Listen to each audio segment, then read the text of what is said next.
જય સ્વામિનારાયણ. સહજાનંદ વિદ્યાલયના video lecture શિક્ષણમાં આપ સર્વ વિદ્યાર્થી મિત્રોનું હાર્દિક સ્વાગત છે. ધોરણ 11 રસાયણ વિજ્ઞાન પ્રકરણ 4. આજના લેક્ચરમાં આપણે જોયું મધ્યસ્થ પરમાણુની આસપાસ બંધકારક ઇલેક્ટ્રોન યુગ્મ ઉપરાંત અબંધકારક ઇલેક્ટ્રોન યુગ્મ પણ હાજર હોય ત્યારે અણુઓનો આકાર કેવી રીતે નક્કી થાય. તો જો કુલ બંધકારક ઇલેક્ટ્રોન યુગ્મ 2 હોય તો માત્ર Ab2 પ્રકારનો અણુ બને છે, જેમાં અબંધકારક ઇલેક્ટ્રોન યુગ્મો હોતા નથી. પણ જો કુલ 3 ઇલેક્ટ્રોન યુગ્મ હોય તો 2 પ્રકારની રચના શક્ય બને. Ab3 કે જેમાં અબંધકારક ઇલેક્ટ્રોન યુગ્મ હોતો નથી, માત્ર 3 બંધકારક ઇલેક્ટ્રોન યુગ્મ હોય. અને બીજી રચના શક્ય બને Ab2E, બરોબર, કે જે 3 ઇલેક્ટ્રોન યુગ્મો પૈકી 2 બંધકારક હોય અને 1 અબંધકારક હોય અને કુલ 3 ઇલેક્ટ્રોન યુગ્મો હોય. તો અહીંયા દર્શાવેલું છે એ પ્રમાણે આપણે જોઈએ તો મધ્યસ્થ પરમાણુની આસપાસ ટોટલ 3 ઇલેક્ટ્રોન યુગ્મો ગોઠવવાના છે. તો VACPR સિદ્ધાંત પ્રમાણે 3 ઇલેક્ટ્રોન યુગ્મ એકબીજાથી શક્ય એટલા દૂર ગોઠવાય કે જેથી તેમની વચ્ચે અપાકર્ષણ ન્યૂનતમ થાય. અને એટલે આ 3 ઇલેક્ટ્રોન યુગ્મ સમતલીય ત્રિકોણ આકારમાં ગોઠવાય. એટલે યાદ રાખજો, ઇલેક્ટ્રોન યુગ્મની ગોઠવણી સમતલીય ત્રિકોણ છે, પણ અણુનો ભૌમિતિક આકાર ગણવામાં અબંધકારક ઇલેક્ટ્રોન યુગ્મને ધ્યાનમાં લેવાતા નથી. હવે આ 3 ઇલેક્ટ્રોન યુગ્મો પૈકી 2 બંધકારક ઇલેક્ટ્રોન યુગ્મ છે, એને આપણે આવી રીતે દર્શાવીશું. બંધકારક ઇલેક્ટ્રોન યુગ્મને રેખા વડે દર્શાવે અને અબંધકારક ઇલેક્ટ્રોન યુગ્મને ટપકા વડે દર્શાવે. અને અબંધકારક ઇલેક્ટ્રોન યુગ્મ છે એને અણુનો આકાર દર્શાવવા માટે ધ્યાનમાં લેવામાં આવતા નથી, અને માટે આ અણુનો આકાર વળેલો અથવા તેને વી શેપ આકાર કહેવામાં આવે છે. આ અણુનો આકાર છે એનો વળેલો અથવા વી શેપ આકાર કહેવામાં. એટલે ધ્યાન રાખજો, અહીંયા જે વળેલો આકાર દોરેલો છે એ તમારે આ રીતે ગણવાનો છે, બરોબર, કે ઇલેક્ટ્રોન યુગ્મની ગોઠવણી સમતલીય ત્રિકોણ હોય પણ અણુનો આકાર છે એ વળેલો હોય છે, એવું યાદ રાખવાનું. હવે આપણે SO2 અને O3 અણુની વાત કરીએ કે ભાઈ SO2 અણુમાં S ડબલ બોન્ડો અને આ સલ્ફર ઉપર એક અબંધકારક ઇલેક્ટ્રોન યુગ્મ હોય. ઇલેક્ટ્રોન યુગ્મની ગોઠવણી સમતલીય ત્રિકોણ આકારમાં હોય અને અણુનો આકાર કેવો છે? કોણીય અથવા તો વળેલો આકાર કહેવાય એને. હવે સમતલીય ત્રિકોણ પ્રમાણે બંધકોણ હોવો જોઈએ 120 ડિગ્રી. પણ VACPR સિદ્ધાંતમાં આપણે શીખી ગયા કે આ અબંધકારક ઇલેક્ટ્રોન યુગ્મ બંધકારક ઇલેક્ટ્રોન યુગ્મ ઉપર થોડુંક વધારે અપાકર્ષણ બળ લગાડે, અને એટલે SO2માં બંધકોણ ઘટીને 119.5 ડિગ્રી હોય છે. યાદ રાખજો, બરોબર. સમતલીય ત્રિકોણ ઇલેક્ટ્રોન યુગ્મની ગોઠવણી હોય તો બંધકોણ 120 હોવો જોઈએ, પણ અહીંયા સલ્ફર પરમાણુની આજુબાજુ ઇલેક્ટ્રોન યુગ્મ જુદા જુદા પ્રકારના છે. આ બંધકારક ઇલેક્ટ્રોન યુગ્મ બંધકારક ઇલેક્ટ્રોન યુગ્મ પર થોડું વધારે અપાકર્ષણ બળ લગાડે, એટલે આ બંધ બંને સંકોચાય અને એટલે બંધકોણ 120 ને બદલે ઘટીને 119.5 ડિગ્રી થાય. સેમ એવું ઓઝોનમાં જોઈએ. ઓઝોનનું તો સંસ્પંદન બંધારણ મળે આના, બરોબર. સંસ્પંદન સંકૃત બંધારણ આ પ્રમાણે હોય અને ઓક્સિજન ઉપર એક અબંધકારક ઇલેક્ટ્રોન યુગ્મ હોય મધ્યસ્થ પરમાણુ પર. અહીંયા પણ સમતલીય ત્રિકોણ રચના પ્રમાણે બંધકોણ 120 ડિગ્રી હોવો જોઈએ, પણ આ અબંધકારક ઇલેક્ટ્રોન યુગ્મ જે વધારાનું અપાકર્ષણ બળ લગાડે એના કારણે બંધકોણ ઘટીને 117 ડિગ્રી જોવા મળે છે. એટલે ઓઝોનમાં પણ બંધકોણ ઘટીને 117 ડિગ્રી જોવા મળે છે. તો આ પ્રમાણે તમારે યાદ રાખવાનું. ફરીથી યાદ કરી લો કે જો અણુ Ab2E પ્રકારનો હોય, એટલે કે કુલ 3 ઇલેક્ટ્રોન યુગ્મ હોય, એ પૈકી 2 બંધકારક અને 1 અબંધકારક ઇલેક્ટ્રોન યુગ્મ હોય, તો ઇલેક્ટ્રોન યુગ્મની ગોઠવણી સમતલીય ત્રિકોણ હોય પણ અણુનો આકાર વળેલો હોય છે. એના ઉદાહરણ SO2 અને O3 છે.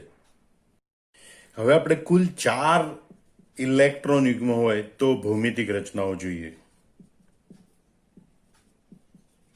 જો 4 ઇલેક્ટ્રોન યુગ્મ આવેલા હોય તો 3 પ્રકારની ભૌમિતિક રચના મળે. Ab4, Ab3E, Ab2E2, બરોબર.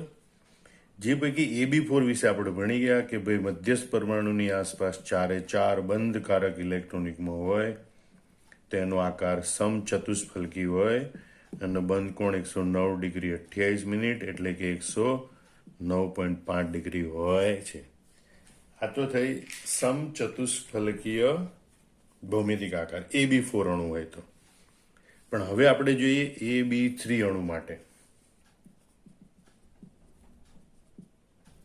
તો AB3 અણુમાં 3 બંધ કારક અને 1 અબંધ કારક એમ કુલ 4 ઇલેક્ટ્રોનિકમાં હોય. હવે આપણે 4 ઇલેક્ટ્રોનિકમાં જો મધ્યસ્થ પરમાણુની આજુબાજુ ગોઠવીએ તો એ ચતુષ્ફલકી આકારે ગોઠવાય, બરોબર.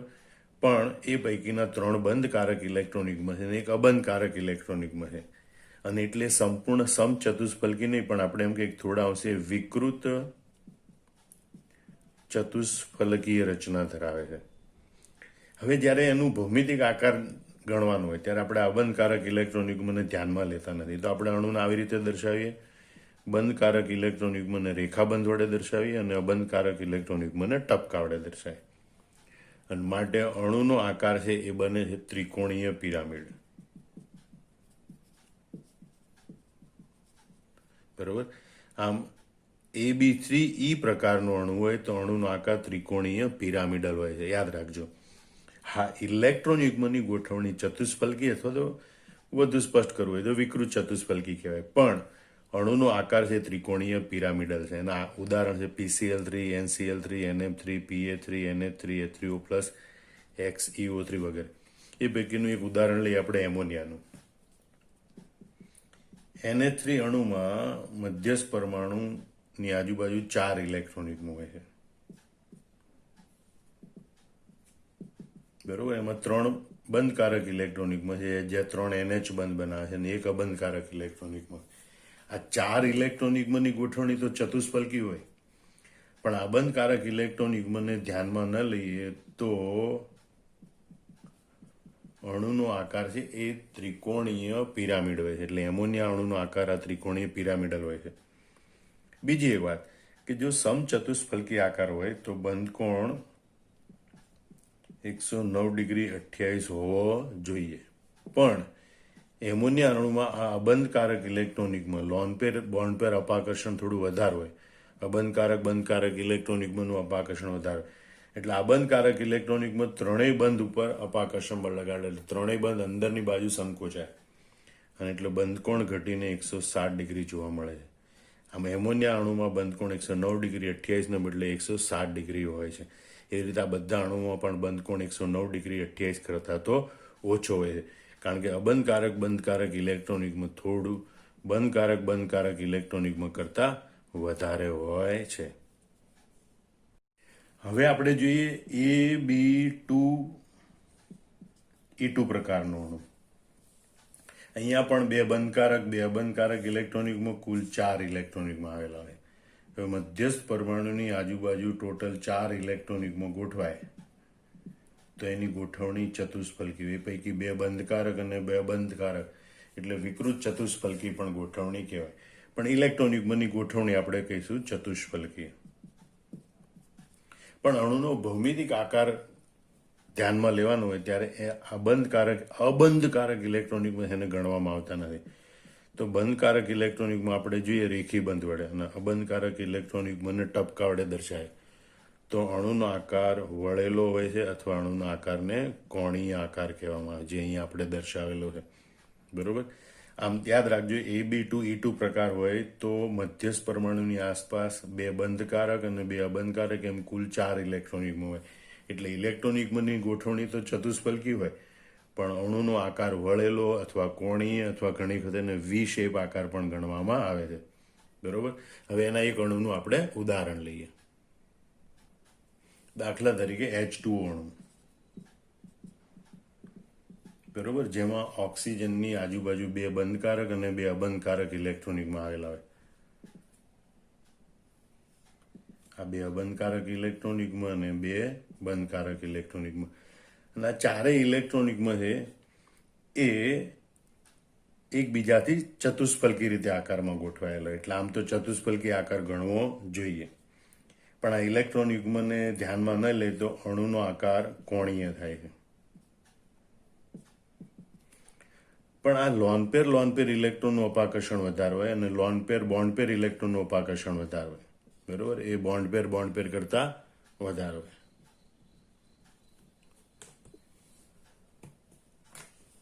અને એટલે આ અપાકર્ષણ આની ઉપર વધારે લાગે એટલે બંધ કોણ ઘટીને અહીંયા હોવો જોઈએ હકીકતમાં 109°28 કળા, પણ એ બંધ કોણ ઘટીને 104.5° થાય છે. એટલે પાણીના અણુમાં બંધ કોણ 104.5° હોય છે.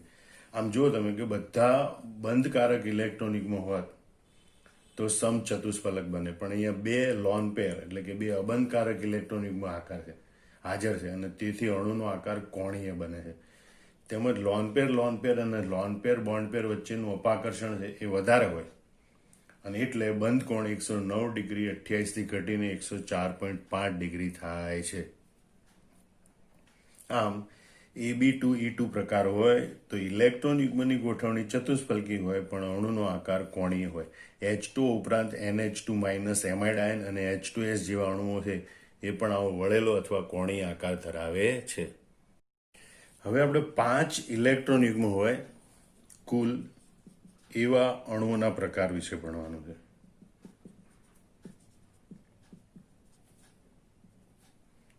તો પહેલો પ્રકાર હોય AB5 પ્રકાર, જેમાં 5 બંધકારક ઇલેક્ટ્રોન યુગ્મ હોય. બીજો પ્રકાર છે AB4E પ્રકાર, જેમાં 4 બંધકારક ઇલેક્ટ્રોન યુગ્મ અને 1 અબંધકારક ઇલેક્ટ્રોન યુગ્મ હોય. ત્રીજો પ્રકાર છે AB3E2 પ્રકાર, બરોબર, જેમાં 3 બંધકારક અને 2 અબંધકારક ઇલેક્ટ્રોન. અને ચોથો પ્રકાર છે AB2E3 પ્રકાર, જેમાં 2 બંધકારક અને 3 અબંધકારક ઇલેક્ટ્રોન યુગ્મ હોય છે. હવે આપણે જોઈએ કે ભાઈ AB5 પ્રકાર છે એમાં તો 5 બંધકારક ઇલેક્ટ્રોન યુગ્મ, એમાંથી 3 ઇલેક્ટ્રોન યુગ્મ છે એ એક જ સમતલમાં ગોઠવાય અને 1 ઇલેક્ટ્રોન યુગ્મ સમતલની ઉપર અને 1 ઇલેક્ટ્રોન યુગ્મ સમતલની નીચે, અને એટલે ત્રિકોણીય દ્વિપિરામિડ આકાર ધરાવે. બરોબર, એટલે AB5 અણુનો આકાર એક ત્રિકોણીય દ્વિપિરામિડ આકાર હોય. હવે આપણે પહેલા જોઈએ AB4E અણુનો આકાર. બરોબર, તો પહેલું જ આપણે જોઈએ AB4E પ્રકાર. તો આપણે જોઈએ કે એમાં બોન્ડ પેર એટલે કે બંધકારક ઇલેક્ટ્રોન યુગ્મની સંખ્યા કેટલી? 4. લોન પેર એટલે કે અબંધકારક ઇલેક્ટ્રોન યુગ્મની સંખ્યા કેટલી? ટોટલ પેર એટલે કુલ ઇલેક્ટ્રોન યુગ્મની સંખ્યા કેટલી? 5. હવે આપણે 5 ઇલેક્ટ્રોન યુગ્મને મધ્યસ્થ પરમાણુની આસપાસ ગોઠવવાના છે. તો 3 ઇલેક્ટ્રોન યુગ્મ છે એ આવી રીતે ત્રિકોણ આકારમાં ગોઠવાય અને 2 ઇલેક્ટ્રોન યુગ્મ એ સમતલની ઉપર અને નીચે ગોઠવાય. હવે આ પૈકી 4 છે એ બંધકારક ઇલેક્ટ્રોન યુગ્મ અને 5મું અબંધકારક ઇલેક્ટ્રોન યુગ્મ છે. તો 5મા અબંધકારક ઇલેક્ટ્રોન યુગ્મની 2 ગોઠવણીઓ શક્ય છે. એક તો 5મું અબંધકારક ઇલેક્ટ્રોન યુગ્મ છે એ અક્ષીય રીતે ગોઠવાય, ઉપર નીચે કોઈ પણ એક જગ્યાએ. એટલે અબંધકારક ઇલેક્ટ્રોન યુગ્મ અહીંયા ગોઠવાય છે અને બાકીના 3 બંધકારક ઇલેક્ટ્રોન યુગ્મ સમતલીય ત્રિકોણમાં અને એક સમતલની નીચે બાજુ ગોઠવાય. તો એક શક્યતા આવે છે, આપણે આને એ શક્યતા કહીએ. બીજી શક્યતા એ છે કે આ જે અબંધકારક ઇલેક્ટ્રોન યુગ્મ છે ત્રિકોણીય સમતલમાં ગોઠવાય, કોઈ પણ એક જગ્યાએ. 3માંથી કોઈ પણ એક ખૂણા ઉપર એ ઇલેક્ટ્રોન યુગ્મ ગોઠવાય અને એક બંધકારક ઇલેક્ટ્રોન યુગ્મ સમતલની ઉપરથી નીચે ગોઠવાય. હવે જ્યારે 2 શક્યતાઓ છે તો અણુનો આકાર કયો ગણવાનો? આ છે ત્રિકોણીય પિરામિડ આકાર બનશે અને આ આકાર ચીંચોળો બનશે. તો 2માંથી કયો આકાર શક્ય છે? તો એમ કહેવામાં આવે કે 2 પૈકી જે સૌથી વધુ સ્થાયી હોય એ આકારને આ AB4E અણુનો આકાર ગણવામાં આવે. તો સ્થાયીતા કેવી રીતે ગણાય? તો લોન પેર ઇલેક્ટ્રોન 90° ખૂણે હોય, લોન પેર અને બોન્ડ પેર ઇલેક્ટ્રોન 90° ખૂણે હોય, તો એમની વચ્ચેના અપાકર્ષણ વધારે હોય. તો આ જે અબંધકારક લોન પેર ઇલેક્ટ્રોન છે અહીંયા 3 બંધ સાથે, બરોબર, એટલે લોન પેર બોન્ડ પેર અપાકર્ષણ છે એ આકૃતિમાં આ લોન પેર અને બોન્ડ પેર એ 90° ખૂણે હોય અને એવા 90 અંશના ખૂણે હોય લોન પેર બોન્ડ પેર, એવા કેટલા બંધ છે? 3 બંધ. જ્યારે બી આકૃતિમાં આ લોન પેર બોન્ડ પેર 90 અંશના ખૂણે હોય, બરોબર, એવા કેટલા બંધ છે? 2 બંધ છે. એનો મતલબ કે અહીંયા બંધની સંખ્યા વધારે એટલે અહીંયા અપાકર્ષણ વધારે થાય, અને અપાકર્ષણ વધારે હોય એનો મતલબ આ બંધારણ ઓછું સ્થાયી છે, આ બી બંધારણ છે એ વધુ સ્થાયી છે. યાદ રાખજો, જો આ બંધારણ સ્થાયી હોય તો એને આ AB4E પ્રકારના અણુનો માન્ય આકાર ગણવામાં આવે. અને હવે જો આપણે એના અબંધકારક ઇલેક્ટ્રોન યુગ્મને ધ્યાનમાં ન લઈએ તો અણુનો આકાર આપણને આવી રીતે મળે, બરોબર. અને એને ચીંચુડો આકાર કહેવામાં આવે છે. ફરીથી તમે ધ્યાનથી સમજી લો, ટોટલ 5 ઇલેક્ટ્રોન યુગ્મ છે એટલે ત્રિકોણીય પિરામિડ આકારમાં ગોઠવાય, બરોબર. પણ એક અબંધકારક ઇલેક્ટ્રોન યુગ્મ છે એને ક્યાં ગોઠવવાનું? આ ત્રિકોણીય સમતલમાં કોઈ પણ એક જગ્યાએ ગોઠવવાનું, કારણ કે એ 3 બંધની લંબાઈ સરખી હોય, અને અક્ષી બંધ થોડા બંધ લંબાઈઓ જુદા હોય. તો એને વિષુવવૃત્તીય કોઈ એક બંધ ઉપર ગોઠવવાનું કે અક્ષીય બંધ ઉપર ગોઠવવાનું? તો અક્ષીય બંધ ઉપર ગોઠવે તો આકૃતિ એ મળે, અને વિષુવવૃત્તીય બંધ ઉપર ગોઠવે તો આકૃતિ બી મળે, બરોબર. હવે આમાં આપણે યાદ રાખવાનું, લોન પેર 90 અંશના ખૂણે હોય એનું અપાકર્ષણ મેક્સિમમ હોય. આમાં લોન પેર 2 લોન પેર એટલે કે 2 અબંધકારક છે જ નહીં, એટલે આની વાત હમણાં નથી કરતા આપણે. તો લોન પેર બોન્ડ પેર એટલે કે બંધકારક ઇલેક્ટ્રોન યુગ્મ 90 અંશના ખૂણે હોય ને એની વાત કરવાની. તો પહેલી આકૃતિમાં આ અબંધકારક અને બંધકારક 90 અંશના ખૂણે એવા 3 બંધ શક્ય છે, બરોબર. પણ આ બીજી આકૃતિમાં અબંધકારક ઇલેક્ટ્રોન યુગ્મ બંધકારક ઇલેક્ટ્રોન યુગ્મ સાથે 90 અંશના ખૂણે એવી 2 રચના શક્ય છે, બરોબર. એટલે આમાં 3 90 અંશના ખૂણે અબંધકારક ઇલેક્ટ્રોન યુગ્મ છે, એટલે આમાં અપાકર્ષણ વધારે હોય એટલે આ ઓછી સ્થાયી રચના હોય. આમાં અપાકર્ષણ ઓછું હોય એ વધુ સ્થાયી રચના હોય. જે વધુ સ્થાયી રચના હોય એને માન્ય ગણવામાં આવે. માટે AB4E અણુનો આકાર એ ચીંચુડો પ્રકારનો હોય છે. ઉદાહરણ લઈએ, SF4 અણુ, સલ્ફર ટેટ્રા ફ્લોરાઇડ. એમાં સલ્ફરની આજુબાજુ 5 ફ્લોરિન પરમાણુ આવી રીતે ગોઠવાશે, અને એક અબંધકારક ઇલેક્ટ્રોન યુગ્મ અહીંયા ગોઠવાશે, બરોબર. અને એ આકાર છે એનો ચીંચુડો પ્રકારનો થશે, જેને ઇંગ્લિશમાં સીસો આકાર તરીકે ઓળખવામાં આવે છે, બરોબર. તો આ પ્રમાણે યાદ રાખી લેજો કે AB4E પ્રકારનો અણુ હોય તો એ અણુનો આકાર ચીંચુડો હોય છે. હવે આપણે જોઈએ AB3E2 પ્રકારની રચના, જેમાં બંધકારક ઇલેક્ટ્રોન યુગ્મની સંખ્યા 3, અબંધકારક ઇલેક્ટ્રોન યુગ્મની સંખ્યા 2 અને કુલ ઇલેક્ટ્રોન યુગ્મની સંખ્યા 5 હોય. હવે 5 ઇલેક્ટ્રોન યુગ્મને ગોઠવવાના હોય મધ્યસ્થ પરમાણુની આસપાસ, તો 3 ઇલેક્ટ્રોન યુગ્મ છે ત્રિકોણીય સમતલમાં ગોઠવાય, ત્રિકોણ આકારમાં. એક અબંધકારક એક ઇલેક્ટ્રોન યુગ્મ ઉપર અને એક ઇલેક્ટ્રોન યુગ્મ નીચે, આમ 5 ઇલેક્ટ્રોન યુગ્મ છે ત્રિકોણીય દ્વિપિરામિડ આકારમાં ગોઠવાય. હવે એ પૈકી 2 અબંધકારક ઇલેક્ટ્રોન યુગ્મ છે એની ગોઠવણીની 3 શક્યતાઓ છે, બરોબર. કાં તો બંને અબંધકારક ઇલેક્ટ્રોન યુગ્મ ત્રિકોણીય સમતલમાં ગોઠવાય, એટલે કે બંને અબંધકારક ઇલેક્ટ્રોન યુગ્મ ત્રિકોણીય સમતલમાં હોય અને એક બંધકારક ઇલેક્ટ્રોન યુગ્મ હોય, બરોબર. એક બંધકારક ઇલેક્ટ્રોન યુગ્મ સમતલની ઉપર નીચે હોય, તો એક શક્યતા છે.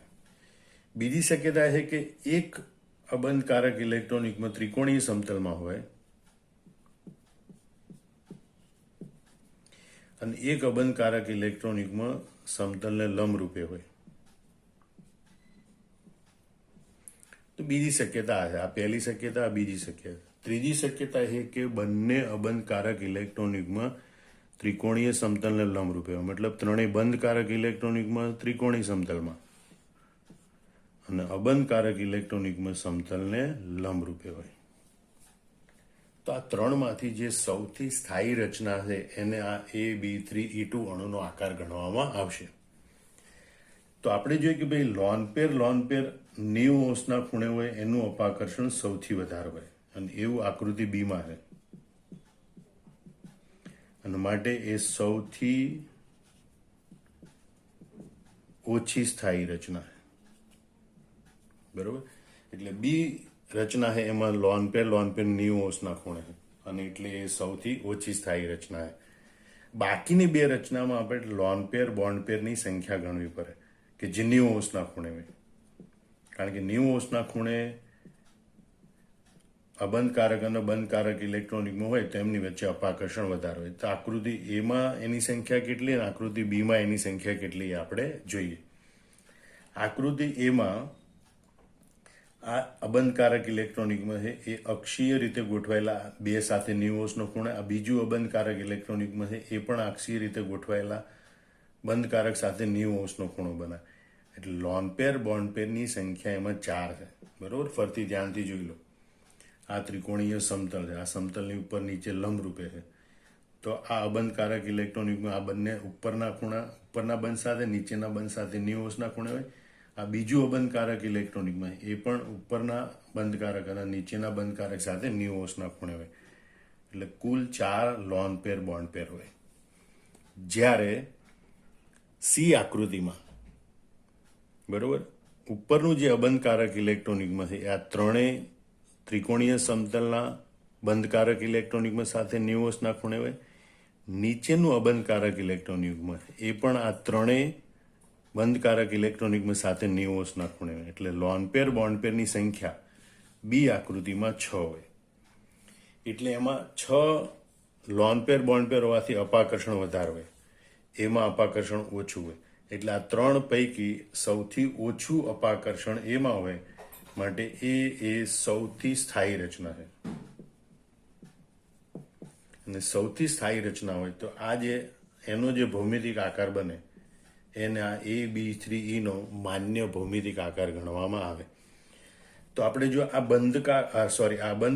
અબંધકારક ઇલેક્ટ્રોન યુગ્મને ધ્યાનમાં ન લઈએ અને માત્ર બંધકારક ઇલેક્ટ્રોન યુગ્મને ધ્યાનમાં લઈએ તો અણુનો આકાર બને ટી આકાર બરોબર. આમ AB3E2 એ અણુનો આકાર ટી આકાર ગણવામાં આવે છે. હવે આપણે એક ઉદાહરણ લઈએ. ClF3 અણુ બરોબર. તો ClF3 અણુમાં ક્લોરીન ઉપર 2 અબંધકારક ઇલેક્ટ્રોન યુગ્મ હોય અને આ ફ્લોરીન સાથેના 3 બંધકારક ઇલેક્ટ્રોન યુગ્મ હોય. તો આ 3 બંધકારક ઇલેક્ટ્રોન યુગ્મ છે એ ટી આકારમાં ગોઠવાય અને 2 અબંધકારક ઇલેક્ટ્રોન યુગ્મ ત્રિકોણીય સમતલમાં ગોઠવાય. અને એટલે ClF3 અણુનો આકાર એ ટી આકાર ગણવામાં આવે છે. એટલે યાદ રાખજો, AB3E2 પ્રકાર હોય જેમાં 3 બંધકારક અને 2 અબંધકારક ઇલેક્ટ્રોન યુગ્મ હોય. તો AB3E2 અણુ છે એનો આકાર ટી આકાર ગણવામાં આવે છે. હવે આપણે AB2E3 પ્રકાર જોઈએ, જેનો ઉલ્લેખ આપણે પાઠ્યપુસ્તકમાં કરવામાં આવ્યો નથી, પણ JEE નીટ વગેરેમાં MCQમાં ઘણી વખત આ પ્રકાર પૂછાતો હોય છે. તો AB2E3 પ્રકારને આપણે જોઈએ તેમાં 2 બંધકારક અને 3 અબંધકારક ઇલેક્ટ્રોન યુગ્મ, એમ કુલ 5 ઇલેક્ટ્રોન યુગ્મ હોય. 5 ઇલેક્ટ્રોન યુગ્મ એટલે સ્વાભાવિક છે ઇલેક્ટ્રોન યુગ્મની ગોઠવણી ત્રિકોણીય દ્વિપિરામિડ આકારમાં થાય. એ પૈકી 3 ઇલેક્ટ્રોન યુગ્મો એક જ સમતલમાં ત્રિકોણ આકારમાં ગોઠવાયેલા હોય. બાકીના 2 ઇલેક્ટ્રોન યુગ્મ સમતલની ઉપર અને નીચે લંબ રૂપે ગોઠવાયેલા. એ પૈકી જે 3 અબંધકારક ઇલેક્ટ્રોન યુગ્મ છે એની ગોઠવણીની 3 શક્યતાઓ છે બરોબર. તો પહેલું છે 3 પૈકી 2 છે અક્ષીય રીતે ગોઠવાયેલા હોય અને એક વિષુવવૃત્તીય હોય, એટલે કે ત્રિકોણીય સમતલમાં હોય બરોબર.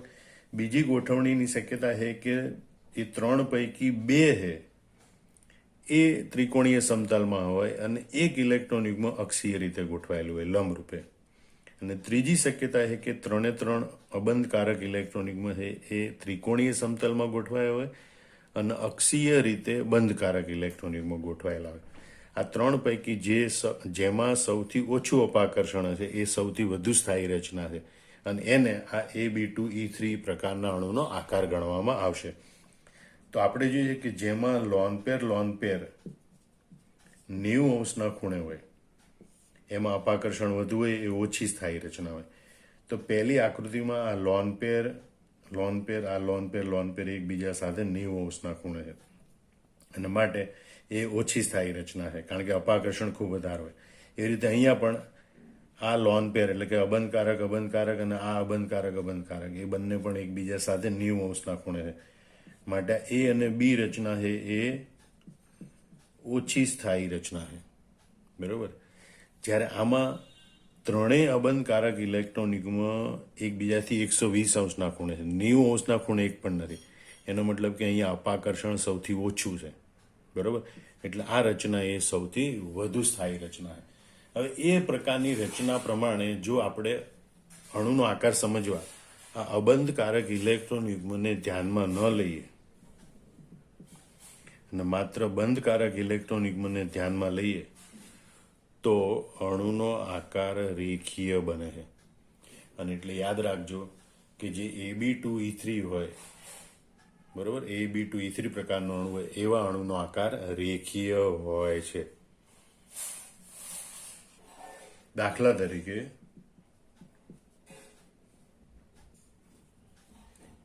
XeF2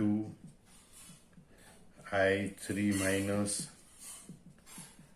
ICl2- આ પ્રકારનો અણુ અને આ પ્રકારના આયનો એ આ પ્રકારનો Ab2E3 પ્રકારનો અણુ કે આયનો છે અને તે રેખીય બંધારણ ધરાવતા હોય છે.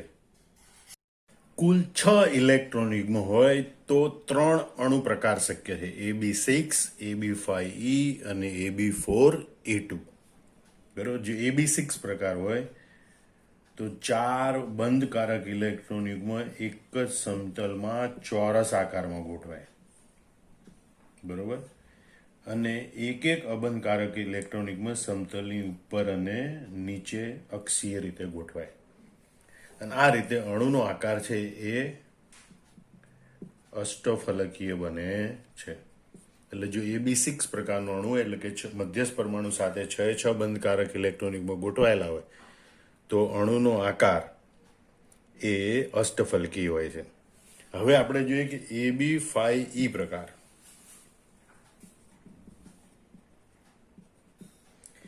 એમાં બંધકારક ઇલેક્ટ્રોન યુગ્મની સંખ્યા 5, અબંધકારક ઇલેક્ટ્રોન યુગ્મની સંખ્યા 1, ટોટલ એટલે કે કુલ ઇલેક્ટ્રોન યુગ્મની સંખ્યા 6 છે. એટલે ઇલેક્ટ્રોન યુગ્મની આપણે ગોઠવણી જોઈએ તો 6 ઇલેક્ટ્રોન યુગ્મ પૈકી 4 ઇલેક્ટ્રોન યુગ્મ સમતલીય ચોરસ આકારમાં ગોઠવાય અને એક ઇલેક્ટ્રોન યુગ્મ સમતલની ઉપર અને નીચે ગોઠવાય. એટલે કે ઇલેક્ટ્રોન યુગ્મની ગોઠવણી છે એ અષ્ટફલકી હોય. ઇલેક્ટ્રોન યુગ્મની ગોઠવણી અષ્ટફલકી હોય.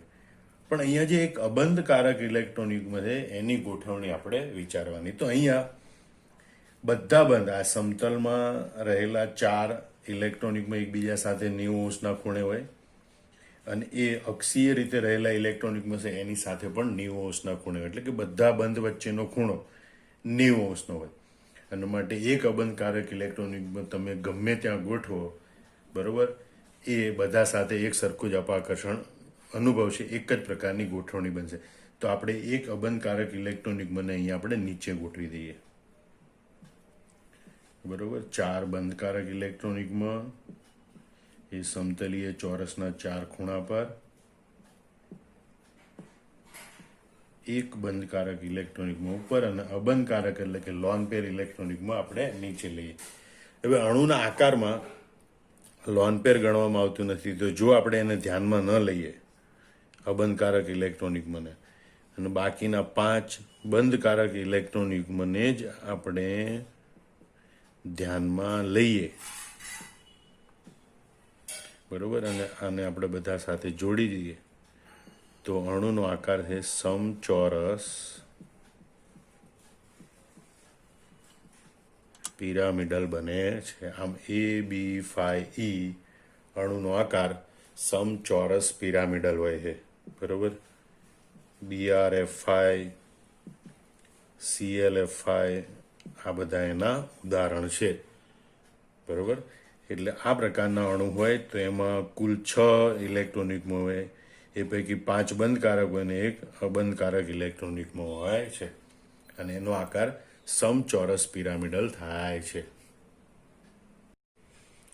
હવે આપણે જોઈએ Ab4E2 પ્રકાર, જેમાં બોન્ડ પેર એટલે કે બંધકારક ઇલેક્ટ્રોન યુગ્મની સંખ્યા 4, લોન પેર એટલે કે અબંધકારક ઇલેક્ટ્રોન યુગ્મની સંખ્યા 2 અને ટોટલ ઇલેક્ટ્રોન યુગ્મ 6 ઇલેક્ટ્રોન યુગ્મ છે એટલે હમણાં દર્શાવ્યા પ્રમાણે એ અષ્ટફલકી આકારમાં ગોઠવાય. ઇલેક્ટ્રોન યુગ્મની ગોઠવણી અષ્ટફલકી હોય, પણ આ જે 2 અબંધકારક ઇલેક્ટ્રોન યુગ્મની ગોઠવણી એની 2 શક્યતાઓ છે કે આ બંને અબંધકારક ઇલેક્ટ્રોન યુગ્મ સામસામે સમતલની ઉપરની બાજુએ, મતલબ કે ચારેય બંધકારક ઇલેક્ટ્રોન યુગ્મ છે એક જ સમતલ ચોરસ આકારમાં હોય, એક જ સમતલમાં, અને એક અબંધકારક ઇલેક્ટ્રોન યુગ્મ ઉપર નીચે હોય. બરોબર. અને બીજી શક્યતા છે કે એક અબંધકારક ઇલેક્ટ્રોન યુગ્મ છે એ આ ચોરસ સમતલમાં હોય.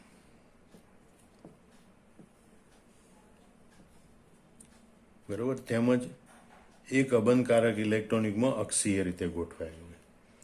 તો આમાં લોન પેર છે એ 90° ખૂણે આવે, એટલે માટે આ બીજી રચના છે એ અસ્થાયી છે અને પહેલી રચના છે એ સ્થાયી રચના છે.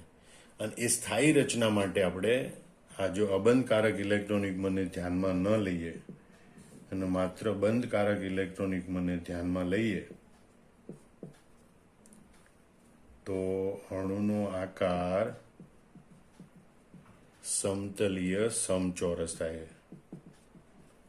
અને એટલે યાદ રાખજો કે જો અણુ Ab4E2 પ્રકારનો હોય તો એવા અણુનો આકાર સમતલીય સમચોરસ હોય છે. ઝેનોન ટેટ્રાફ્લોરાઇડ એનું ઉદાહરણ છે. XeF4 અણુ એ Ab4E2 પ્રકારનો અણુ છે અને એનો ભૌમિતિક રચના સમતલીય સમચોરસ ગણવામાં આવે છે. બરોબર. આમ કુલ ઇલેક્ટ્રોન યુગ્મ 2 હોય તો Ab2 પ્રકાર હોય, અણુનો આકાર રેખીય, ઉદાહરણ જોઈ લેવા. કુલ ઇલેક્ટ્રોન યુગ્મ 3 હોય તો Ab3 પ્રકાર હોય તો સમતલીય ત્રિકોણ હોય, અને Ab2E પ્રકાર હોય તો કોણીય આકાર હોય. કુલ ઇલેક્ટ્રોન યુગ્મ 4 હોય તો 3 શક્યતાઓ છે: Ab4, Ab3E અને Ab2E2. Ab4 નો આકાર સમચતુષ્ફલકી હોય, Ab3E નો આકાર ત્રિકોણી પિરામિડલ હોય, Ab2E2 નો આકાર વળેલો અથવા કોણી હોય. ઇલેક્ટ્રોન યુગ્મની કુલ સંખ્યા 5 હોય. બરોબર. તો 4 શક્યતાઓ છે: Ab5, Ab4E, Ab3E2, Ab2E3. એમાં Ab5 નો આકાર ત્રિકોણીય દ્વિપિરામિડલ હોય, Ab4E પ્રકાર હોય તો ચીંચવો આકાર હોય, Ab3E2 હોય તો ટી આકાર હોય, Ab2E3 હોય તો રેખીય આકાર હોય. કુલ ઇલેક્ટ્રોન યુગ્મ 6 હોય તો આ 3 શક્યતાઓ છે. બરોબર. Ab6, Ab5E, Ab4E2. Ab6 પ્રકાર હોય તો અષ્ટફલકી આકાર હોય, Ab5E પ્રકાર હોય તો ચોરસ પિરામિડલ આકાર હોય, Ab4E2 પ્રકાર હોય તો સમતલીય સમચોરસ હોય. આમ આ કોષ્ટક છે એને તમારે વિડીયો પોઝ કરી અને લખી નાખવાનું, ઉદાહરણો યાદ રાખી લેવાના. બરોબર. આમ સમગ્ર અણુઓ છે એનો આકાર કેવી રીતે દર્શાવવામાં આવ્યા એ જોયું અને એ તમારે બરોબર લખી રાખવાનું અને પ્રેક્ટિસ કરી નાખવાની. જય સ્વામિનારાયણ.